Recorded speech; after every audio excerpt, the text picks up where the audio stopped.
You've mentioned some of the bigger chronic conditions like the cardiac events and the cancers that manifest.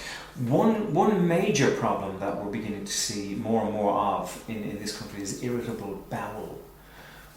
Are you in a position to treat something like that? This is a very difficult condition to treat because we actually don't really know why it's happening and what is causing it, exacerbating it. And I have to admit honestly that on this particular condition I'm not always successful.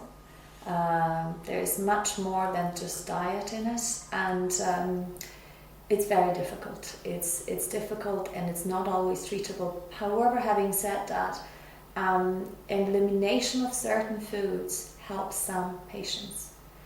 I would say the biggest impact I can make is on people with cardiovascular conditions, hypertension. Literally within 3 to 4 weeks, most people either reduce or get off their medication, obviously under the doctor's supervision. Diabetes, type 2 diabetes, definitely we can help. Lowers the blood sugar, lowers the insulin resistance.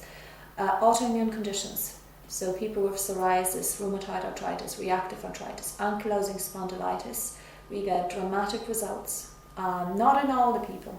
About 20% of people do not respond to dietary change, but about 80% of people with rheumatologic conditions do, and it sometimes profoundly changes their life. From your experience, GOSIA, you're perfectly placed to actually see this and indeed to comment on it.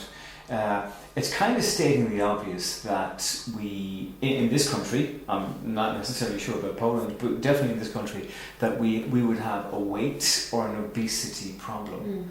How did it get so bad? The answer is actually very simple.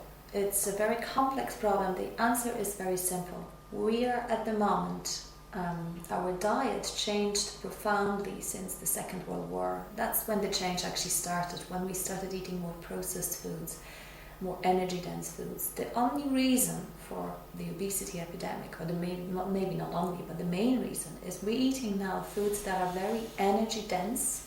So in a small volume, they have a lot of calories.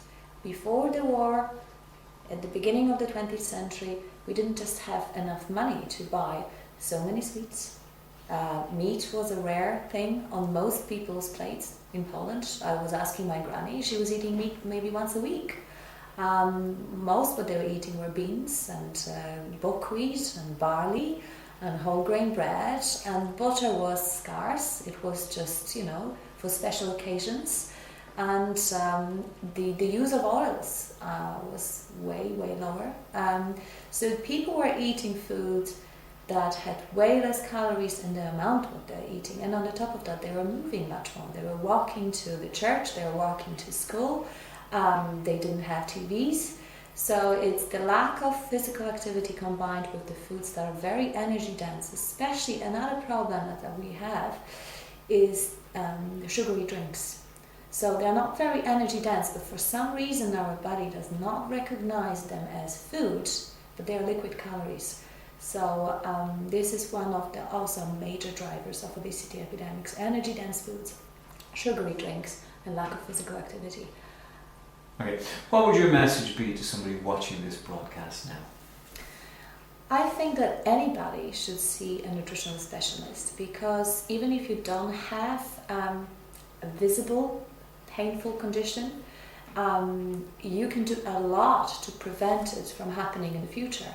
And one of the main powers that you have at the moment is to change your nutrition. Obviously, physical activity, relaxation, and the spiritual area is very important, but nutrition is extremely important. So even if you don't have a disease, you should actually gain the knowledge how to eat to prevent the disease. If you do have one of the diseases I was talking about, and one of them is also cancer, we cannot say we can cure cancer, but there is evidence that if you're already diagnosed with cancer, certain dietary patterns and physical activity can reduce the risk of recurrence. So if you do have the disease, if you have been diagnosed with one of those diseases, you can actually do a lot to improve the treatment options, to lessen the symptoms, maybe reduce the medications, maybe even get off the medications. obviously in conjunction with your doctor, and it's not as expensive.